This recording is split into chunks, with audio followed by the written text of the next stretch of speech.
Take eggplants and wash them thoroughly. Add salt in a bowl of water. Chop the eggplants like this. Put in salt water. Take onion, green chili, ginger. Grate the ginger. Chop onion and green chili.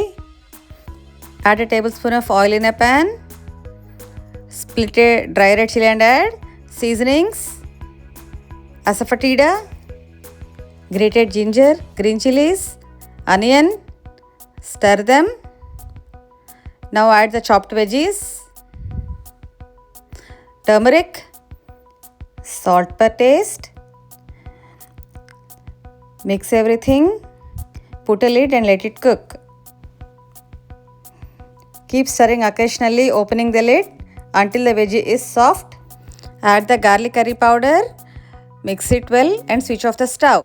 Garnish with cilantro. Eat with rice or chapati.